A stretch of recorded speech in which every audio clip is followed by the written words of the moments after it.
بسم الله الرحمن الرحيم. الحمد لله رب العالمين حمدا كثيرا طيبا مباركا فيه من السماوات ومن الارض ومن ما يشاء ربنا من شيء بعد. اللهم لك الحمد حمدا كثيرا طيبا مباركا فيه. اخواني في الله كل waxaan soo koobi doonaa insha Allah qisooyinkii suuratul kahfi ee afarta ahaa baan laba qiso ka soo hadalnay, qisadii dhalinyaradii asxaabul kahfiga iyo qisadii ninkii saaxibul jannatayn ka ahaa, ninkii labada janno ama labada beerood lahaa iyo casharadan ka baran karnay. hadda waxaan soo gaarnay qisadii cajiibka ahayd ee nabiyullaahi muusa iyo khadir calayhim assalaam. qisadaasi waa qiso cajiib ah oo qisooyinka qur'aanka kariimka ah qisooyinka ugu cajiibsan ka mid ah. waxaana laga baran karaa duruus badan oo la xiriirta xagga tarbiyada, xagga barbaarinta, xagga cilmi barashada, xagga sabriga, xagga qofka mu'minka kontroolka uu naftiisa kontroolayo, xagga ilmaha iyo faamilka. qisadan marka ikhwaani fillah sababka ay ku timid qisadani culimadu waxay ka sheekeeyaan oo sababka ay ku dhacday wuxuu ahaa waxa la nabiyullaahi muusa calayhi salaam ayaa maalmaha ka mid ah muxaadareeyay oo wuxuu akhriyay wuxuu qabtay mawcida baliiqa mu'athira, wacdi aad u xeel dheer oo saamayn badan ayuu qabtay. markuu wacdiga dhammeeyey ayaa qof ka mida dadkii dhegaystay oo aad ugu saamoobay ama aad u saameeyey oo hadalkiisa jeclaystay ayaa yidhi nebi muusew qof kaa cilmi badan ma jira? nabiyullaahi muuse ama wuxuu yidhi man aclamu nnaas, dadka yaa ugu cilmi badan dadka adduunka jooga. nabiyullaahi muuse calayhi salaatu wasalaam jawaabtu waxay noqotay anaa ugu cilmi badan. ana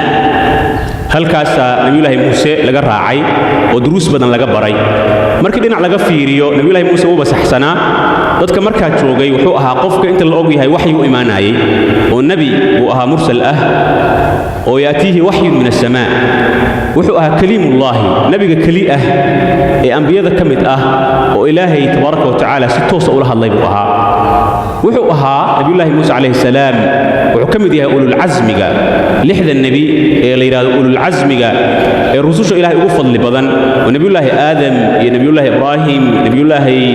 ciise, nabiyullaahi muuse, nabiyullaahi muxamed iyo nabiyullaahi nuux buu mid ka yahay. nabiyullaahi muuse waa nebigu sal alla alay wasallam hameenkii laylatul israa walmicraaj hameenkii la dheelmay uu kula kulmay asamaa asaadisa, samada 6aad buu kula kulmay nebigu sal alla alay wasallam. yacnaha waa samada nebiyaalka ugu sarreeya halkaas joogu ka mid ahaa. marka qof fadli badan buu ahaa, qofka markaas dadka nool ugu cilmiga badan wuu ahaa. marka wuxuu yidhi ana, marka waa la imtixaamay. darsiga halka aan ka baranayno waxaa weeye ikhwaani fillaah waa darsi soo jireen ah, waa dhaqan soo jireen oo mu'miniintu lahaayeen, ambiyada ilaahay lahaan jireen, dadka saalixiinta lahaan jireen, culummada muslimiintaana lahaan jireen weligeed. oo markii mas'alo laga hadlo in la yidhaahdo allaahu wa rasuuluhu aclam ama allahu aclam, ilaahay baa yaqaana. cilmiga ilaahay in loo celiyo waad aragteen culammada muslimka markii masale fiqiya laga hadlo, markii masale sharciya laga hadlo, markii arrin laga hadlo waxaa lagu soo gunaanadaa allahu aclam. markii sheekhu uu faahfaahiyo oo daliil qur'aan iyo daliil sunna ah sheego oo masaladu ay caddahay buu dhahaa allahu aclam, ilaahay baa yaqaana. marka allahu aclam waa culture iyo dhaqan islaami ah.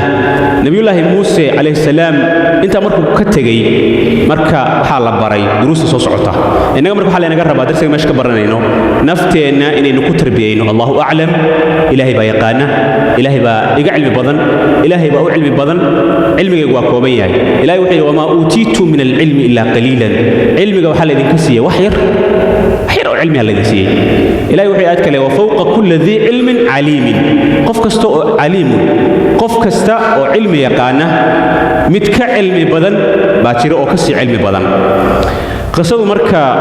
say u bilaabato oo aan u soo koobanno nabiyullaahi muuse calayhi salaam markii arrintaas u dhacday ilaahay subxaana wa tacaala waxyiba u soo diray oo lagu yidhi addoonkeenna khadir ah waxaa jira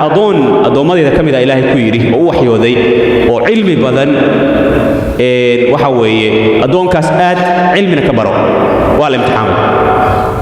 أدون كاسي ونبي الله خضر علماء قار باله نبي ما أهين أدون صالح وأها عبد صالح وأها لكن أدلة بدن سيتوسيسو نبي بوأها وحي إيمانا يو إله سبحانه وتعالى وحيونا يو قرآن كان لقى فهمايا نبي الله موسى مركو قرآن صدي مركا إنه ننكاس علم أدونته أما أدونك علم أدونته نين أرضي جساء ولدي ترى يوشع ابن نون أيو وحوي لا تشذي ولا كل ماي وأشجعي إن أي بحيان ملفقنا أسعدان سيدان بمركا أنت بلعبتي سيدان أي أرنت بلعبتي وإذ قال موسى لفتاه لا أبرح حتى أبلغ مجمع البحرين أو أمضي حقبا مركي موسى كويري ويلكيسي نيكي دان يردا أها لفتاه لا أبرح حتى أبلغ مجمع البحرين سفر توجين أن مهايو إلى أن كجارو ماشى لبض بضد سجي مادان لبض بضد ماشى سجي مادان علماء وحي كشيغان لبا أرمود بعلماء معاصرين توكها الله وأدركتين أو البحر الأحمر أما هرسيجو مركي كتي مادين على صوماليا ما يصور دافتو باب المندب يصور دافتو مسوع يعصب يصور دافتو سواكن يجزير ذهن أي لا ذهي السودان لا ذهي مركي يصور دافتو ودينا مصر أي سو قارتو وطلبان نقطو خليج العقبة ودينا أردن هذا يقيبت كلتو بحر دينا عكلي آد وسويسي حاجة مركا halkaas waa meel laba badood isugu yimaadaan culimadu waa ku sheegeen maadaama Nabi Muuse Masar joogay waa suuragal waxa kale lagu sheegaan inay suuragal tahay leeyri wabiga Niilka Niil al-Azraq ama Blue Nile iyo Niil al-Abyad meesha isugu yimaadaan oo markay ka yimaadaan dhinaca haraha Victoria midna Ethiopia aada midna Suudaan buu soo hadana isku soo noqdaan oo meelahan Khartoum zoonkeeda isugu yimaadaan marka labadaas midkood weeyaa leeyri laakiin muhiim ah meesha ay ahayd laakiin waxa anaga waxa muhiim darsigan ka baran karno darsiga koobaad waxa waa al-istishara وشاورهم في الأمر بالنبي صلى الله عليه وسلم الغيري وشاورهم في الأمر ثلاثة شعر مهاجا والنبي الغيري وأمرهم شورى بينهم مسلمين تعرمه هو شورى نبي الله موسى سوى النبي الله وحي وضيئه وهذا أرض يوشع بن نون لا تشذي تلاقصوا شيء أرنتك لا تشذي سفر كور قليل marka anaga waxayna quseeyay darsiga koobaad qofka muuminka ah in ay kala tashado muuminiinta gaar ahaan familiga ninku xaaskiisa inuu la tashado gabar ninkeeda in la tashato go'aamada familiga oo masiiriga in laga wada tashado laga qayb qaato waxa weeye laga arinsada muhiima in laga arinsada muhiima go'aan laga gaaro taasa waxa ku jirta salaamada ku jirta iyo nabadgelyada taasa waxa ku jirta wada shaqeynta iyo wada noolaanshaha درسك كسحك وحاوي وآية كلي آية هرب بلغة لا أبرح حتى أبلغ مجمع البحرين توجين ما هي سفر إلى أن كجار ميشاس لا والله بسوي ماذان وحاوي هدفك المواصلة مواصلة قفك هدفك إنه هدفك ستارجت جري أو توقتو إلى أكحقتشيو تبدأنا مسلمين تكمل حباي بلاغايان وقف الشلمايان ودحدك توجينايان موسى كورن نبي الله موسى سفر جوجين أن ما هي سكستا وأيود على إلى أن كجار مجمع البحرين أو أمضي حقبا أما أن صعد حقب كنا حقبة وحالة لها طبعا سنة حقبة كلنا وحالة لها طبعا سنة وكلته مدكي مركا لبا وحقبتين وحي مركا كبدا أو صد يلوجار وحقبا مركا صد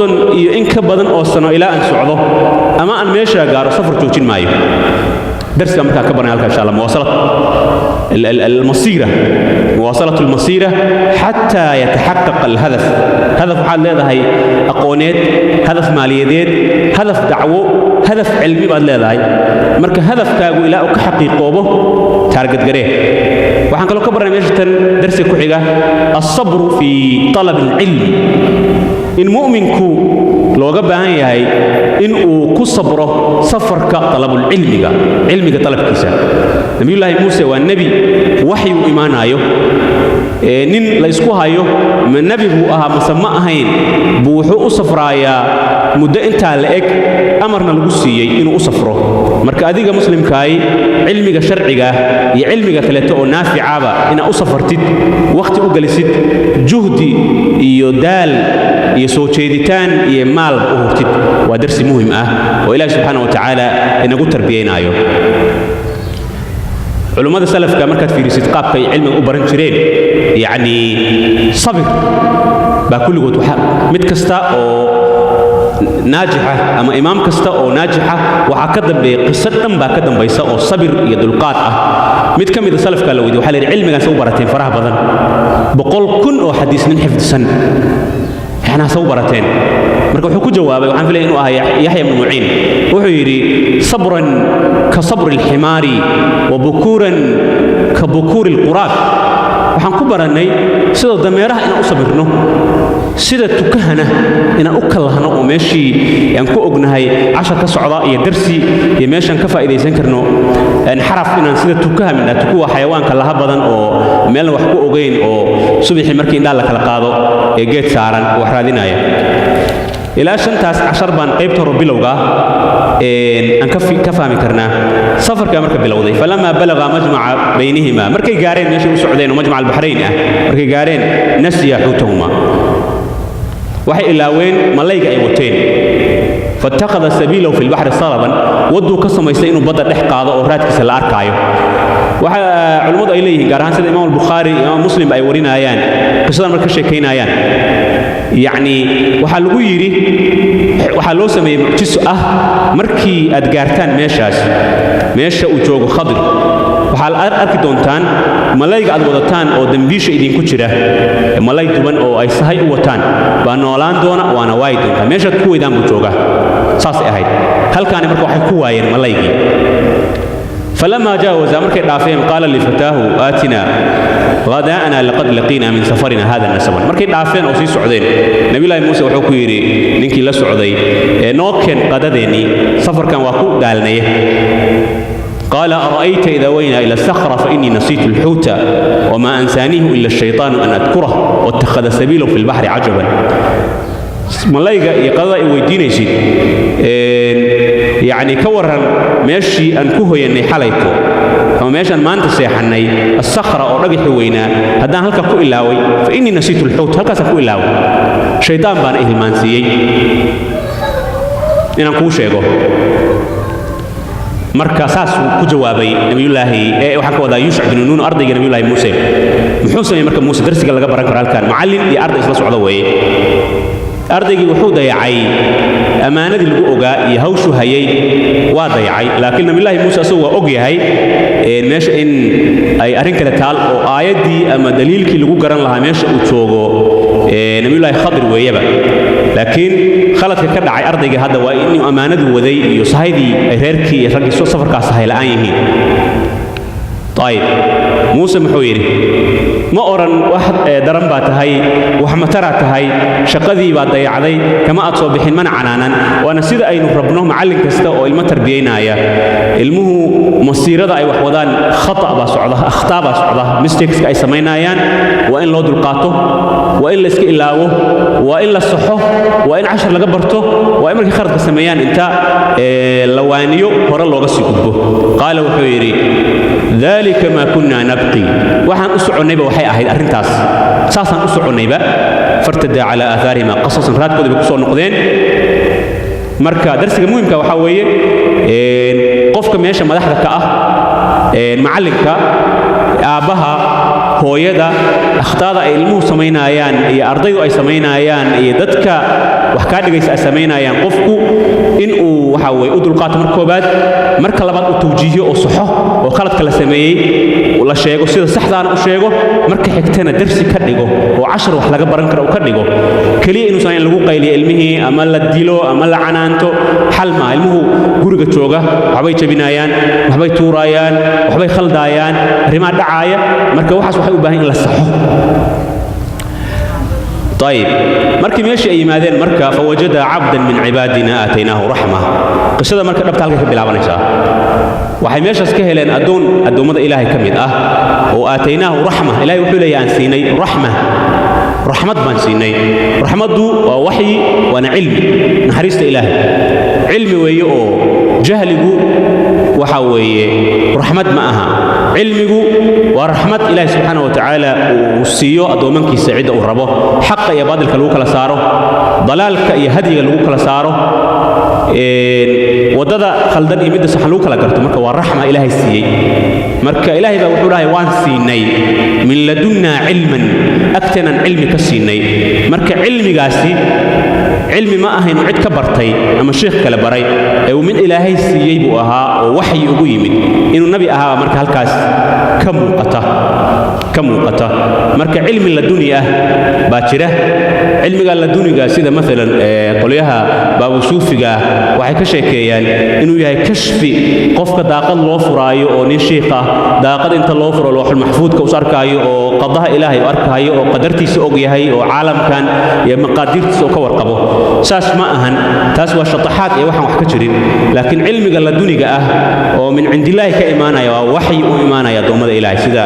nabiyullaahi khadr oo kale tuu imaanaya saas weeye marka halkaas ugu yimid culimadu waxay leeyihiin gaar ahaan xadiidka ka sheekeynaysa arrinta markuu u yimid oo u salaamay yiri assalaamu calaykum asagoo mara ku duuban oo meel jiifa uu yiri wa anna lak salaam oo wa anna lihada al-ard salaam dhulkaani dhul laysa salaama ma ahayn muslimiina kuma ogeyne maxaa ahayd markaas yiri muusa ahay oo muusa bani israa'iil ba ha muusa reer bani israa'iil ba tahay ha oo maxaa u timid inaan wax ka bartaan rabaa waatan marka قال له موسى هل أتبعك ما كراعي كرا على أن تعلمني ساد إبرتي ما كراعي كرا سوى حكاجة برتو أسلوب كمركا درسنا كبرنا إنه قابت هذا الكا عرضي أسلوب عرضي أو صوم من نجوا نكسن أو عطسي وكتشره سي آداب يكون يهانتاي وأنا قابت قف طالب العلم جا للربو إنه قف الشيخ أو قد تأدب سدو دتك أهل العلم جا أصولنا رقمه دتك كر أولنا ولا قد تأدب هب ونكسن طيب قال إنك لن تستطيع معي صبرا ما أودد إن أنت إراعدت أتكون صبرتيد وحيالا عن سمينايو قيبت هوري كمد أي قيبت سيدة حديث شيء يسو مركي الله يسمى رئيستي وحو كويري خضر عليه السلام أديك وحال لكو براي علمي أن أنيق لا إبارين أنيق أنا وحال لكو سيي علمي أنا وحال ليسي علمي أنا أديك لكو سيني مركا ميد كستبا علمي قوني ويقانا مركا مكلا وريكسنا ساس مكلا توقنا موسى ku adkaystay oo yiri may waxaan u imid oo mudada badan u soo socday inaan wax ka barto marka sharti tahdid al mafahim wad shurut wa arin looga baahan yahay qof kasta oo wax bara oo macallin ah inuu klaaskiisu u leeyahay shuruud inuu leeyahay ujeedooyin inuu leeyahay hab dhaqan guri kasta oo aabe iyo hooyo ku nool yihiin oo dhalinyaro ku nooshahay oo family ku nool yahay inuu ka jiro ahdaaf qoran oo in la gaaro la rabo iyo shuruud iyo hab dhaqan meesha inay ku qoran yihiin marka nabiyullaahi khadr wuxuu rabaa halkan in ay qaabka u wada socon lahaayeen waxa weeye shuruud almuslimuuna ala shurutihim shuruud sameeyo wuxuu yiri innaka lan tasii macay sabra ma awoodid inaad ku sabirtid la socodkayga sababtoo waxaad arki doontaa arrimo aadan hore u arki jirin nabiyullaahi muuse marka wuxuu yiri وكيف تصبر على ما لم تحد به خبرا وحاولت فيها الله خضر او سيغو صبر كرا وحيالا ان ولغا ارق هدين سميهو موسى وحويري عليه السلام ستجدوني ان شاء الله صابرا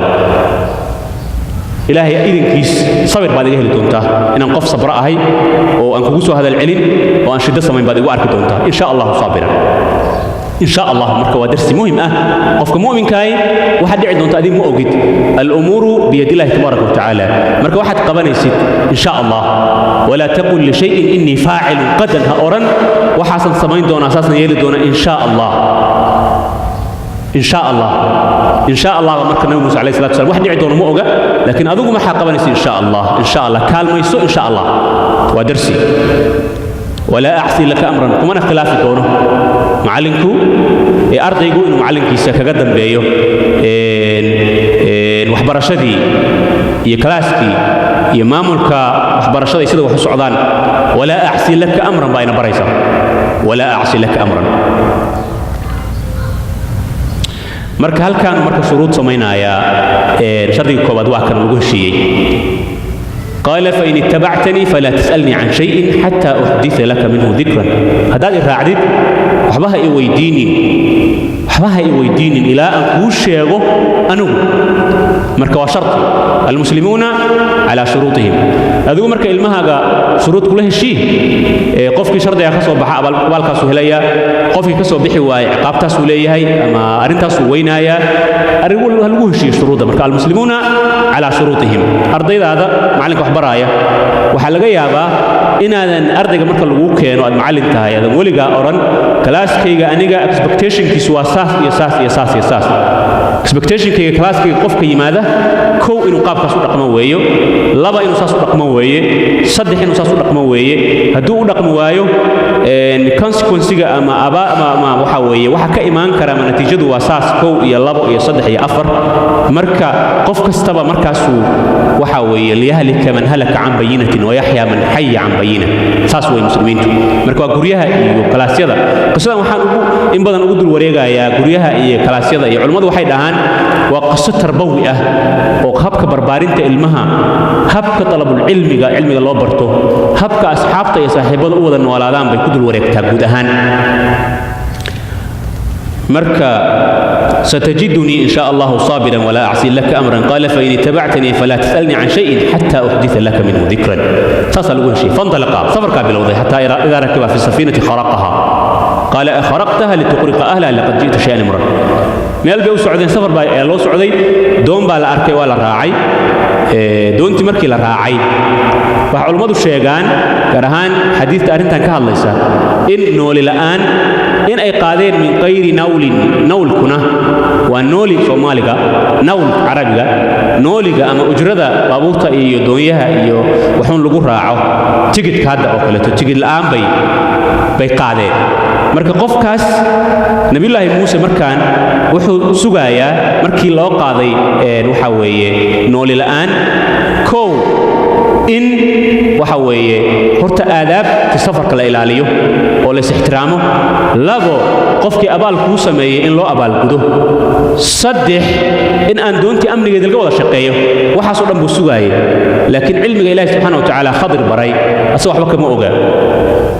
marka yacni doontii baa la raacay hadda nimankii waa marti wanaagsan markay doontii fuuleen buu kharaqahaa meel buu fujiyey khadir ta istaagay waxaa la yidhi khadir ilaahi subxaana wa tacaala wuxuu ogeysiiyey sida dib uu ka faahfaahin doono markii waxa weeye la kala tegaayo in doontan uu ku horreeyey nin boqor ah oo daalim ah oo qaaticu tariiq ah oo wax dhaca waxna dulmiya marka doon kasta iyo maal kasta oo qurux badan asaa qaadan jiray laakiin doontu hadday jaban tahay oo ceeb leedahay inay nabadgelyo ku dhaaftabay baa khadar calayhi salaam u rajeeyey kharaqaha wuu jeexday موسى وحي عليه السلام أخرقتها أو ميات شبسي لتقرق أهلها سات أهلكي إيو دتكي دونتان لها iyo dadkii saarnaaba ay u qaraqmaan oo biyo u liqaan oo ay bada ugu dhintaan masaasaad samaysay laqad ji'ta shay'an nukran waxaad samaysay arrin xun oo munkar ah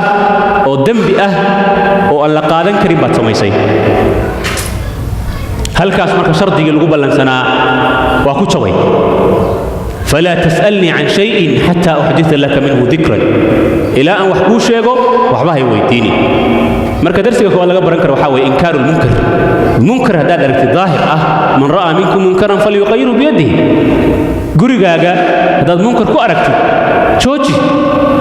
ilmahaaga iyo xaaskaaga iyo ardadaada iyo meesha aad xukuntid iyo meesha aad mas'uulka ka tahay